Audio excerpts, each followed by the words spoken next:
Hey everyone, happy Monday, March 16th. I'm Endrit Sella and this is Capital Markets Quickie. Let's jump into what's driving the week ahead. Quick note before we dive in. Today's episode is brought to you by AMF Capital Asset Management Frankfurt. Learn more about our funds and strategies at amf-capital.de. Alright, let's dive right in. Now, the big focus this week is clearly the Federal Reserve.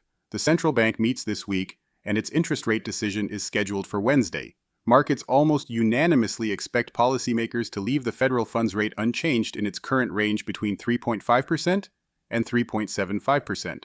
So while the rate decision itself may not be a surprise, investors will be paying extremely close attention to what comes next.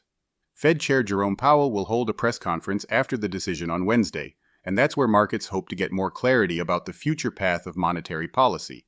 In particular, investors want to hear how the Federal Reserve is thinking about the recent geopolitical tensions in the Middle East and whether those developments could influence inflation, growth, or financial conditions in the United States. Interestingly, Powell's appearance could also be one of the last major press conferences of his tenure.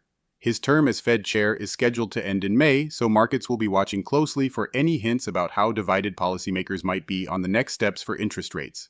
Now, besides the Fed, we'll also get some important inflation data this week. On Wednesday, the Producer Price Index for February will give investors another look at wholesale price pressures. The previous report showed a stronger than expected increase, so markets will be watching whether inflation continues to cool or remain sticky. The housing market will also be in focus. Data on both new home sales and pending home sales are scheduled this week, and economists are hoping to see signs that activity may finally start stabilizing after a prolonged slowdown. On the corporate side, the earnings calendar is also pretty interesting. One of the most closely watched reports will come from memory chip maker Micron Technology. The company has become something of an artificial intelligence market darling, and its stock price has exploded during the artificial intelligence boom.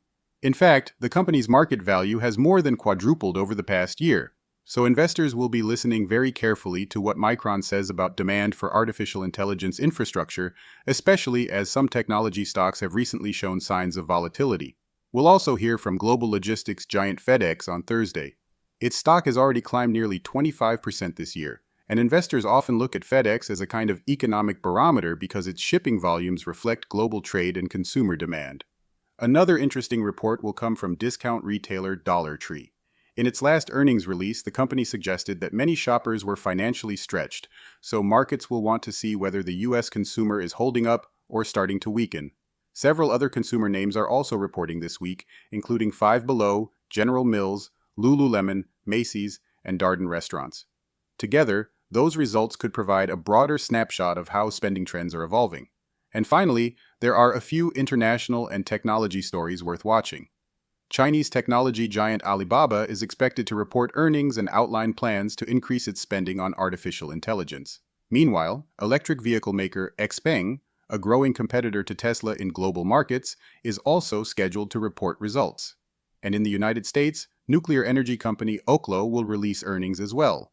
The firm recently signed a deal with Meta to help power its energy-intensive data centers, highlighting the growing link between artificial intelligence and electricity demand. So overall, it's shaping up to be a pretty packed week for markets, with central bank policy, inflation data, and a wide range of corporate earnings all in focus.